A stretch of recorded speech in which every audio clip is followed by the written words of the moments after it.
पाकिस्तान आज दूसरा टी20 भी हार गया बांग्लादेश से। दूसरा टी20 हारने के साथ साथ पाकिस्तान एक और सीरीज हार गया है। बहुत बहुत मुबारक हो जी पाकिस्तानी अवाम को, जो कि एवरेज और मीडियोकर टैलेंट को इतना ओवर हाइप कर रही थी। बहुत बहुत मुबारक हो director high performance Aqib Javed साहब को, जो कि कह रहे थे कि जी हमने ना अब कैंप लगाया और कैंप में ना जी हमने प्लेयर्स की स्किल पे काम किया है, तो अब आपको बेहतर परफॉर्मेंस देखने को मिलेगी। बहुत बहुत मुबारक हो adviser to the PCB chairman साहब को, जो कि जर्नलिस्ट को कह रहे थे कि जी जिन प्लेयर्स की आप बात कर रहे हैं ना वो हमारे वनडे के प्लेयर्स हैं, तो जब हम वनडे की स्क्वाड की बात करेंगे तब हम इन प्लेयर्स की बात करेंगे। देख लें आप सब, 15 पे 5 आउट थे हमारे पावर प्ले के अंदर। कितने? 15 पे 5 आउट थे।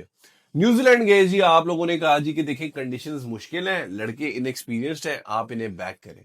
हमने कहा जी ठीक है, कंडीशंस मुश्किल हैं, लड़के इनएक्सपीरियंस्ड हैं, हम इन्हें बैक करते हैं। आज जो हमारे साथ इस टी20 में हुआ है और जो पिछले टी20 में हुआ है इतनी जिल्लत के साथ, उसके पास क्या जवाब है आप लोगों का? जो लोग कह रहे हैं ना कि ओए होए होए क्या थ्रिलर हुआ है और इतना कोई थ्रिलिंग मैच, मुझे अफसोस हो रहा है कि आप लोगों को ये थ्रिलर लग रहा है, क्योंकि जो हमारी बैटिंग चल रही है 15 पे 5 आउट, फिर वही मैं बात करूंगा, मुझे ऐसे लग रहा था कि यार मैं ना नमीबिया और इटली की टीम की बैटिंग देख रहा हूँ, क्योंकि केनिया और जिम्बाब्वे भी इससे बेहतर खेलते हैं। टी20 आईज में जी 8वें नंबर पे हम रैंकिंग में। कितने नंबर पे है? 8वें नंबर पे हम रैंकिंग्स में। ठीक, अब तो उससे भी नीचे गए, क्योंकि हमसे नीचे सिर्फ दो टीम्स हैं, उनमें से एक बांग्लादेश है और दो मैच तो वो आपको हरा चुकी है। अब आपको वो तीसरा भी हराने जा रही है, तो फिर से बहुत बहुत मुबारक हो हमारी अवाम को। पहले बांग्लादेश आपके घर में घुसी है आके, उन्होंने आपको टेस्ट सीरीज में व्हाइट वॉश किया, अब अपने घर बुला के आपको टी20 सीरीज में व्हाइट वॉश कर रहे हैं। इतनी आप लोग बातें करते हैं, इंटेंट इंटेंट इंटेंट, कहाँ है इंटेंट? इंटेंट तो मुझे सिर्फ एक ही चीज का नजर आ रहा है कि जल्द से जल्द बस आउट होके विकेट दे दो अपनी। तो आइए जी बात करते हैं हम अपने बैट्समैन पे सबसे पहले, क्योंकि बॉलर्स ने तो बहुत अच्छी बॉलिंग कराई है। नए नए बच्चे हैं, उनमें इतनी जज्बा है, उनमें इतना पैशन है कि वो अपने दिल से जान से खेलते हैं। अहमद दानियाल उसकी प्राइम एग्जाम्पल है, लेकिन उनपे तो हम बाद में आते हैं। शुरुआत करेंगे जी हम अपने ओपनर से, साइम अयूब साहब और फौजी भाई से। साइम अयूब का यार मैं कह कह के थक गया हूँ। इस वक्त साइम अयूब बेचारे के तारे गर्दिश में है, इस वक्त वो कुछ भी करेगा उसके साथ बुरा ही होगा। इंसान की जिंदगी में ना ऐसा वक्त आ जाता है, और वो आया हुआ है इस बेचारे साइम अयूब की जिंदगी में। साइम अयूब इस वक्त इस टीम में जगह डिजर्व नहीं करता। मैं ये बात कब से कह रहा हूँ, आप मेरी जाके पुरानी वीडियोस उठा के देख लो। जब कैंप के दौरान आपके डायरेक्टर हाई परफॉर्मेंस आके प्रेस कॉन्फ्रेंसेस में इतनी बड़ी बड़ी बातें छोड़ देते, तब मैंने ये बात की है। बांग्लादेश की जो होम सीरीज थी, जब बांग्लादेश आपके घर आई हुई थी, आपने उन्हें व्हाइट वॉश किया, तब मैं ये बात कर रहा था साहिबजादा फरहान का इस वक्त फॉर्म चला हुआ है, साहिबजादा फरहान का इस वक्त टाइम आया हुआ है, साहिबजादा फरहान को खिलाओ। नहीं, आपने साहिबजादा फरहान को नहीं खिलाना। फौजी भाई एक बहुत अच्छे सर्वेंट रहे हैं पाकिस्तान क्रिकेट के लिए, लेकिन अनफॉर्चुनेटली आखिरी कुछ अरसे से फौजी भाई भी इफ्तिखार चाचे की तरह सिर्फ और सिर्फ एक पीएसएल बुली बनते जा रहे हैं। इंटरनेशनल में भाई की कोई परफॉर्मेंस नहीं है। पिछले मैच में फौजी भाई को 3 चांसेस मिले हैं, उसके बाद फौजी भाई ने जाके कोई 44 स्कोर किया, और उसके बाद फिर कभी खुशी कभी दिल, भाई ने इन्हें रन आउट करवा दिया। आज भी फौजी भाई इतनी कोई बेतुकी शॉट खेलने गए हैं जिसकी वजह से वो आउट हो गए हैं। 8 स्कोर किए हैं जी फौजी भाई ने, कोई 4 स्कोर किया है साइम अयूब भाई ने। उसके बाद लेकिन मुबारक हो आप सबको, आज साइम अयूब भाई अपनी कम से कम फ्लिक मारते हुए तो आउट नहीं हुए, रन आउट हुए। रन आउट पे इतनी कोई स्टूपिड कॉल, क्योंकि जब आप क्लब क्रिकेट भी खेल रहे होते हो ना, होता क्या है कि जब आप मारते हो ना किसी गैप में और फील्डर जा रहा होता है, तो आप हल्का सा आगे होते हो देखने के लिए कि क्या सीन है, बॉल जाएगी या नहीं जाएगी। जब एक दफा बॉल क्रॉस करती है फिर आप भागते हो। साइम अयूब भाई आधी पिच के, ऑलमोस्ट आधी पिच पे पहुंच गए हैं, बॉल फील्डर ने रोक लिया, फौरन वापस मुड़े, रन आउट हो गया। उसके बाद यूं फखर जमान को घूरी करा रहे हैं और ये कर रहे हैं कि क्या हुआ, क्या हुआ है, मुझे भी बताएं ना क्या हुआ है, ये क्या चल रहा है।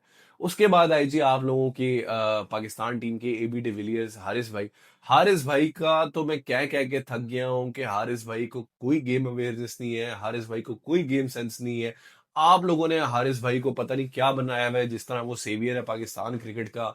सारी मेरी वीडियोस उठा के देख लो, हमेशा मैं एक ही बात करता हूँ कि यार इस बंदे को कोई गेम अवेयरनेस नहीं है, इस बंदे को कोई सेंस नहीं है, पता नहीं ऐसी किस चीज की जल्दी होती है। हारिस भाई आज 0 पे आउट हुए हैं। इतना प्लम तो मेरे पास कभी कोई जिंदगी में आड़ू नहीं आया जितना प्लम उनका एलबीडब्ल्यू था। लेकिन वो जो एक अपना पर्सनल रिव्यू लेके आते हैं घर से, जो उनके अम्मी अबू देते हैं, वो उन्होंने फिर भी जाया किया हमारा, जो कि मुझे बिल्कुल समझ नहीं है कि इतना प्लम। लेकिन चले, गयान आप बिकवा लें हारिस भाई से कि जी intent intent on modern day cricket की परफॉर्मेंस इनकी छंकड़े जितनी भी नहीं है। हारिस भाई ने अपने करियर में क्या किया है, चाहे वो पीएसएल का करियर हो, चाहे वो शाहीन का करियर हो, चाहे वो by Shaheen I mean Pakistan Shaheen, चाहे वो इनका इंटरनेशनल करियर हो। अभी बांग्लादेश वाली ये जो होम सीरीज में भाई ने एक सेंचुरी मार दी थी गलती से, अब वो बस हमारे गले पड़ गई है, महंगी हो गई है, अब बस इस वजह से हम उनको बात करते रहेंगे, बैक करेंगे हम नॉन स्टॉप हारिस भाई को। फिर आए जी आपके कप्तान सलमान कोल्ड, स्टीव ऑस्टन, आपके सूर्या कुमार यादव, जो कि 1500 के स्ट्राइक रेट के साथ खेलते हुए 23 बॉल पे 9 रन करके गए हैं।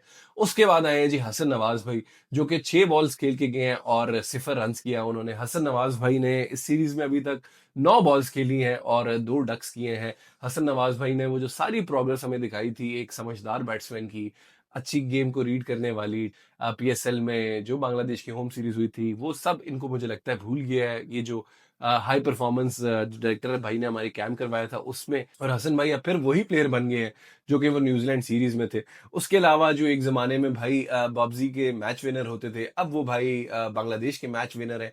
हर लिहाज से वो इंश्योर करते हैं कि बांग्लादेश जीत जाए। गोल्डन डक पे आउट हुए हैं भाई, और बॉलिंग भी उन्होंने कोई खास कराई नहीं है। अब जी मैं बात करना चाहूंगा आप सबके फेवरेट, आप सबके चहीते, मैं आपको थोड़ा सा टाइम देता हूँ, गेस करो, गेस करो ना। कभी खुशी कभी दिल, खुशदिल शाह। खुशदिल शाह जी इस टीम में खेल रहा है as an allrounder, as an allrounder, ठीक। ऑलराउंडर से आपने बॉलिंग में ओवर एक कराया है, बैटिंग तो ऑलराउंडर की आप छोड़े ना, वो तो ना होने के बराबर है। तो बॉलर अगर खेलता है खुशदिल शाह तो एक ओवर करता है, बैटिंग में खुशदिल शाह वैसे ही कुछ नहीं करता, तो मतलब ऑलराउंडर भी खेल रहा है, बॉलिंग भी नहीं कर रहा। किस बेसिस पे खुशदिल शाह की इस टीम में जगह बनती है? किस बेसिस पे दो आइडेंटिकल प्लेयर्स जिनकी ना बॉलिंग अच्छी है ना जिनकी बैटिंग अच्छी है, कभी ना कभी तुक्के से एक आध दिन चल जाते हैं, कभी ना कभी तुक्के से तो एक आध दिन मैं भी चल जाऊंगा यार, मुझे इस बात पे यकीन है। तो किस बेसिस पे आप इन लोगों को खिला रहे हैं? इतने आपने टीम में ऑलराउंडर भरे हुए हैं, आप कह रहे हैं कि जी ये है तरीका मॉडर्न डे क्रिकेट खेलने का, हमें बैटिंग डेप्थ भी चाहिए, बॉलिंग डेप्थ भी चाहिए। ऑलराउंडर पोजीशन पे इस वक्त जो मुझे वाहिद बंदा खेलता नजर आ रहा है वो है अब्बास अफरीदी। पिछले मैच में भी आके अब्बास अफरीदी के रन्स ने आपकी थोड़ी सी इज्जत रख ली, आज के मैच में भी अब्बास अफरीदी ने आगे रन्स ने आके आपकी थोड़ी सी इज्जत कर ली। जो आपके टॉप स्कोरर्स हैं तीनों, वो तीनों आपके आखिरी बैट्समैन है। एक आपका Rana to the Fahim to the Ashraf साहब, जिन्होंने 32 बॉल्स पे 51 का स्कोर किया और खूबसूरत फाइटिंग नॉक खेली है, जब आपकी पूरी टीम लेट गई थी और उन्होंने पेश कर ली थी कि आ बैल मुझे मार। वहां पे फहीम भाई खड़े हुए हैं, अब्बास अफरीदी वहां पे खड़े हुए हैं, और अहमद दानियाल जो कि अपना डेब्यू कर रहे थे, खूबसूरत बॉलिंग कराई है उन्होंने अपने डेब्यू पे, 2 विकेट्स लिए हैं। इतनी उसने एफर्ट डाली है, जान मारी लड़के ने बॉलिंग में, बैटिंग में भी ऑलमोस्ट जिता गया था आपको। तो उसके बाद भी ये आपके 3 टॉप स्कोरर्स हैं पूरे आपके टॉप ऑर्डर में। स्कोर्स मैं आपके सबको बता चुका हूं, अब आप मुझे बताएं कि किसने हराई है ये सीरीज? ये सीरीज भी आपको बाबर आजम ने हराई है? ये सीरीज भी आपको मुफ्ती मौलाना मोहम्मद रिजवान साहब ने हराई है? नसीम शाह ने हराई है, शाहीन शाह अफरीदी साहब ने हराई है, किसने हराई है आपको? इतनी बड़ी बड़ी बातें, इंटेंट इंटेंट इंटेंट, मतलब थोड़ी सी भी मुश्किल कंडीशंस हुई है, थोड़ी सी भी अगर मुश्किल कंडीशंस हुई तो आप लोगों ने पेश कर देनी है। फ्लैट ट्रैक पे तो यार आप मुझे बैट दे दो, मैं भी 20-30 रन बना लूंगा। फ्लैट ट्रैक पे तो कोई भी बना लेगा, फ्लैट ट्रैक पे तो आप क्लब क्रिकेटर को ले जाओ, वो भी बना लेगा। आप लोग इंटरनेशनल क्रिकेटर्स हो, आप लोगों के पास जब मुश्किल पिच आएगी आप लोग यही बोलोगे जी प्लेयर्स असल में थोड़े से हमारे इनएक्सपीरियंस्ड है, आप जी इन यंगस्टर्स को बैक करें। तो बैक तो मैं करना चाहता हूं, लेकिन बैक करने के लिए कोई परफॉर्मेंस भी होनी चाहिए ना। खेल आप नमीबिया, यूएसए, इटली की तरह रहे और उसके बाद आप कह रहे हैं इन लड़कों को बैक करें। मत बनाए जात का इशू। ये जो सारे आपने इतने इंटेंट इंटेंट वाले भरे हुए हैं ना, ये सारे सपोजिडली ना एक्सप्लोसिव बैट्समैन है। कोई एक अकलमंदाना समझदार आपको बैट्समैन चाहिए, जो मुश्किल कंडीशन में खड़ा हो जाए, स्ट्राइक रोटेट करता रहे, लेफ्ट राइट को चौके मारता रहे और इनिंग्स को चलाता रहे। सिर्फ बजाय इसके कि ये जो सारे आके ऊपर से नीचे 4-5 आके पेश कर रहे हैं ना, खुदा का वास्ता है बाबर आजम को खिला लें। किसी वजह से अगला जो है T20 आईज की हिस्ट्री का सेकंड टॉप रन स्कोरर है, किसी वजह से बंदा बुरे फॉर्म में भी अभी भी कोई 36 के करीब उसकी एवरेज है, जबकि उसका इतना बुरा फॉर्म चल रहा है। हिस्टोरिकली अगले ने परफॉर्म की है, आपने अपना मैसेज दे दिए कि जी इंप्रूव करो, लेकिन कम से कम एक बंदा तो होना जो खड़ा हो मुश्किल कंडीशंस में।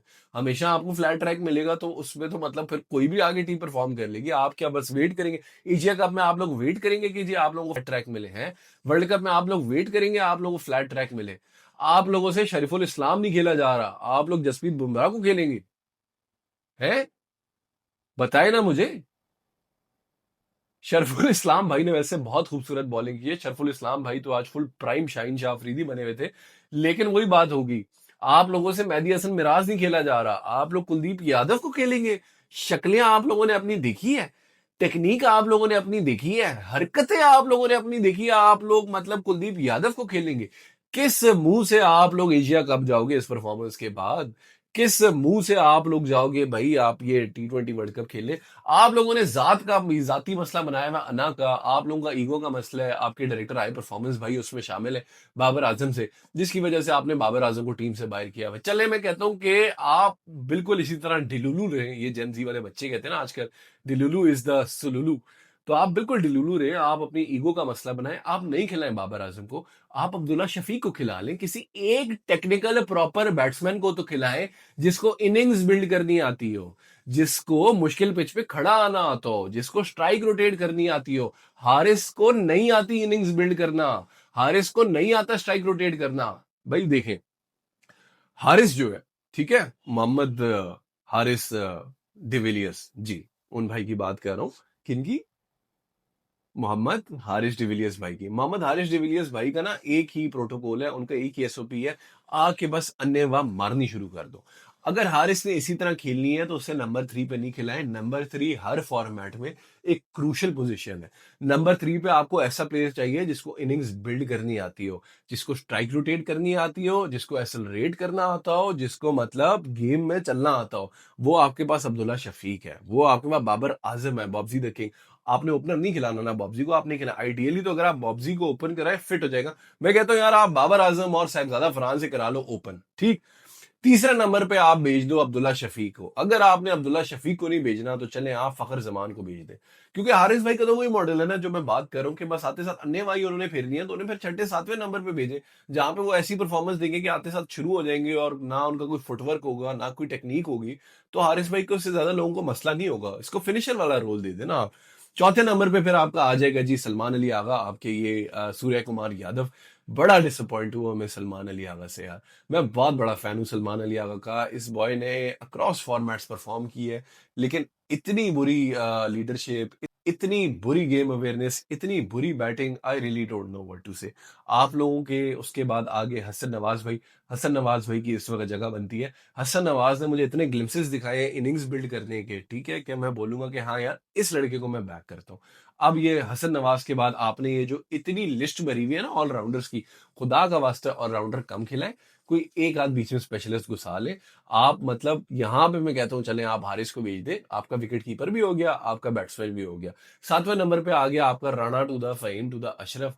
और वही बात होगी जो एक कंस्पिरेसी थ्योरी चल रही है कि जी दामाद जी यानी शादाब खान की जगह खराब ना हो जाए, इस वजह से जो है हमारे बॉयज सुफियान मुकीम को नहीं खिला रहे। बेहतरीन ट्रैक रिकॉर्ड है सुफियान मुकीम का, 8वें नंबर तक आपका ये आ गया, ठीक। 9वें नंबर पे आपके आ गया मिस्त्री। आपने अगर मिस्त्री को नहीं खिलाना तो आप हुसैन तलत को खिला लें। Hussain Talat much better allrounder than तू, मेरा मैच विनर है। एंड कभी खुशी कभी दिल, कभी खुशी कभी दिल भाई ने पिछले मैच में एक बहुत अच्छा कैच पकड़ लिया था गलती से। कभी खुशी कभी दिल भाई ने जाकिर अली का कैच ड्रॉप किया 32 पे जब थे जाकिर अली भाई। जाकिर अली भाई एंड में 55 पे आउट हुए हैं। वो जो एक्स्ट्रा 23 रन पड़े हैं अगर आप वो निकलवा देते तो जी आप 8 रन से मैच हारे हैं, ये शायद आप ना हारते। लेकिन मैं बड़ा खुश हूं एक तरीके से कि आप मैच हार गए, क्योंकि अगर आप मैच जीत जाते तो अवाम ने भूल जाना था आपके टॉप ऑर्डर ने ये जो कारनामा पेश किया है 15 पे 5 आउट होने का, और सबने कहना था oh my God what a thriller, oh my God what a comeback. कहीं से कमबैक नहीं था, एक से दो और तीन लोगों की मेहनत थी। अहमद दानियाल, अब्बास आफरीदी, राणा फहीम अशरफ। राणा फहीम अशरफ जी आज वाकई प्रेज डिजर्व करते हैं। नए बॉल से भी बॉय ने डिसेंट बॉलिंग कराई है, अच्छी वेरिएशन के साथ मिक्स कर रहा है। और उसने बैटिंग में जो किया आप सबके सामने है। बॉलिंग हमारे बॉयज ने इतनी को खूबसूरत कराई है। सलमान मिर्जा ने मुझे बहुत इंप्रेस की है।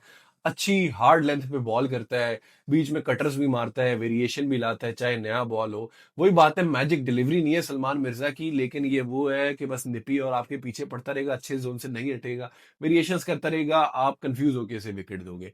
जो हमारे प्रीमियम भाई है उनका वो है कि वो कॉन्स्टेंटली मैजिक डिलीवरी के पीछे जाते हैं। वो मैजिक डिलीवरी अल्लाह ताला ने उन्हें स्किल दी हुई है, नो डाउट उनके पास है। प्राइम शाइन के पास होती थी, ये अब वाले शाइन में नहीं है, लेकिन अभी भी प्रीमियम भाई कभी ना वो मैजिक डिलीवरी करवा देते हैं, लेकिन वो मैजिक डिलीवरी ढूंढने के चक्कर में भाई वो जो फुल टॉसिंग कराते हैं वो उनका सबसे बड़ा मसला है। लेकिन सलमान मिर्जा को अब मैं सपोर्ट करूंगा, मैं बैक करूंगा, क्योंकि हमने ये बात तो स्टैब्लिश कर ली है कि ऑलराउंडर स्लॉट पे हमारे खेलेंगे अब्बास अफरीदी, और अगर आप नहीं खिलाते अब्बास अफरीदी को तो ये बड़ी अजीब सी बात है। खैर हम 8वें नंबर पे आ गए थे, तो चले आप हुसैन तलत को, मैंने कहा सॉरी अगर आप हुसैन तलत को नहीं, आप इधर कर लें ये अपने अब्बास अफरीदी को। उसके बाद भी आपके पास दो बॉलर्स खिलाने की जगह है, जिनमें से एक हसन अली होगा, जो एक होगा वो आप खुद सेलेक्ट कर लें, ओ सॉरी जान विक होगा, जिनमें से एक, बाकी आप खुद सेलेक्ट कर लें। थोड़ी सी शर्म करें, थोड़ी सी गैरत करें, छोड़ दें अपनी अना को, डिसीजंस लें जो पाकिस्तान क्रिकेट के लिए बेहतर है। ये जो सारे के सारे बॉब्जी हेटर्स हैं, मेरा सवाल सिर्फ और सिर्फ ये है, किस मुंह से अब आप लोग कह रहे हो कि जी बाबर आजम की इस टीम में जगह नहीं बनती? आप कहते हो कि मुफ्ती मौलाना मोहम्मद रिजवान साहब की इस टीम में जगह नहीं बनती, तो मैं कहता हूँ ठीक है आप सही कह रहे हो, लेकिन किस मुंह से आप लोग कह रहे हो कि जी बाबर आजम की इस टीम में जगह नहीं बनती? जलील हो गए हैं आप लोग, बहुत बहुत मुबारक हो, फुल क्रेडिट टू बांग्लादेश। इतने कोई खूबसूरत क्रिकेट खेल रहे हैं इस वक्त बांग्लादेश, दूसरी सीरीज इन रो जीत रहे हैं। पहले अभी ये श्रीलंका को श्रीलंका में हरा के आए हैं, अभी आपको हरा रहे हैं। पिछले मैच में इन्होंने आपको आउट प्ले किया ऑलमोस्ट हर डिपार्टमेंट में, आज भी इन्होंने आपको ऑलमोस्ट हर डिपार्टमेंट में आउट प्ले की है। बहुत खूबसूरत बॉलिंग कराई है अहमद दानियाल ने, बहुत खूबसूरत बॉलिंग कराई है सलमान मिर्जा ने, बहुत खूबसूरत बॉलिंग कराई है अब्बास अफरीदी ने भी। बीच में उसको आखिरी ओवर में थोड़ी बहुत मार पड़ी है, no doubt, but apart from that अच्छी बॉलिंग करा रहा था, गुड वेरिएशन। तो बॉलर्स से तो मुझे कोई मसला नहीं है, बॉलर्स ने परफॉर्म किया है, बॉलर्स ने आपको विनिंग पोजीशन पे लाके दिया। जाकिर अली की बहुत अच्छी विकेट थी, वही बात है, अच्छा खेल गया, लेकिन अगर वो खुशदिल भाई पकड़ लेते कैच तो कभी भी स्कोर इतना नहीं होता और आप मैच जीत जाते। बैट्समैन आपके सारे के सारे पेश कर रहे हैं, आपको सारी टीम ने, माइक हसन ने लॉलीपॉप दिया हुआ है, इंटेंट इंटेंट इंटेंट, और हमारी आवाम बेचारी इतनी क्यूट है, इतनी मस्कीन और मासूम है कि वो मान जाती है हाँ यार ये वाली क्रिकेट अब हमने खेली है, मॉडर्न डे क्रिकेट। थोड़ा से कोई बीच में रैशनल आदमी टेक्निकल बैट्समैन घुसा ले, Babar Azam is the solution for that. आप सबको नफरत है बाबर आजम से, आप चले ना आपकी ना मेरी, आप अब्दुल्ला शफीक को डालें, वही जो मैं बात कर चुका हूँ, आपके ये मसले नहीं होंगे। शर्म आ रही है और मुझे अफसोस हो रहा है कि किस स्टैंडर्ड की हम लोग क्रिकेट खेल रहे हैं, स्पेशली आफ्टर जो इतनी बड़ी बड़ी बड़ी बातें हमारी ये टॉप से लेके बॉटम तक सारे बॉयज और मैनेजमेंट करती रही है। अब डर लग रहा है मुझे एशिया कप में जाने से, क्योंकि जब अफगानिस्तान हमारे सामने आएगी, जो बाय द वे मेरे हिसाब से सेकंड बेस्ट टीम है इस वक्त एशिया में आफ्टर इंडिया, जब इंडिया हमारे सामने आएगी, फिर वर्ल्ड कप में जहां पे दुनिया की सारी बड़ी टीम्स आएंगी, अगर इस तरीके से आप लोग खेल रहे हुए ना, तो पिछले वाले तो फिर भी शायद थोड़ी बहुत मतलब पिछले वाले थोड़ी बहुत इज्जत रख लेते थे, गालियां खाते थे ना, ये तो इतनी माँ बहन की गालियां खाएंगे कि आप लोग हैरान रह जाएंगे। वही होता था ना जब बाबर आजम और मुफ्ती मौलाना मोहम्मद रिजवान साहब खेल रहे होते थे, पावर प्ले में 40 स्कोर होता था, 50 होता था, ये कोई 15 पे 5 तो आउट नहीं होते थे ना। तो अगेन बहुत बहुत मुबारक हो यार टू बांग्लादेश, खूबसूरत क्रिकेट खेल रहे हैं, बेहतरीन बॉलिंग कर रहे हैं इनकी, मतलब खूबसूरत बॉलिंग कराई है मुस्तफिजुर भाई ने, आज भी खूबसूरत बॉलिंग कराई है शरीफुल इस्लाम ने भी, रिशाद हुसैन ने भी बहुत प्यारी बॉलिंग कराई है, थोड़ी सी उसको मार पड़ेगी, मेहदी हसन मिराज ने भी उसे बहुत खूबसूरत बॉलिंग कराई है, डेप्थ दिखाई है बांग्लादेश ने, जाकिर अली ने जो एंड में इनिंग्स खेली है। All in all wonderful science for Bangladesh cricket and horrible, absolutely horrendous science for Pakistan cricket. Comments में मुझे बताएं यार, अगर आप लोगों के पास अभी भी कोई जस्टिफिकेशन है कि बाबर आजम को इस टीम में नहीं होना चाहिए, कमेंट्स में बताएं कि मैं ऐसी क्या बात कर रहा हूं जो कि आप लोग को लगता है कि मैं बेवकूफ हूं और मुझे क्रिकेट की सेंस नहीं है। कमेंट्स में मुझे बताएं कि क्या कमेंट्स है आपके इन सब के, इन्हें बैक करें वाले सपोर्ट के। कमेंट्स में बताएं क्या ख्याल है आपका, कहाँ जा रही है पाकिस्तान की क्रिकेट और क्या होने वाला है हमारे साथ एशिया कप में। तो यार यही है आज की वीडियो। जाते जाते आखिरी बात, वीडियोस को लाइक करो, उन पे कमेंट करो, उन्हें शेयर करो, अगर आप नए हो तो क्या करोगे, सब्सक्राइब। मिलते हैं अगली वीडियो में, होपफुली व्हाइट वॉश नहीं होगा, लेकिन all signs are pointing to a whitewash. Regardless, अल्लाह हाफिज।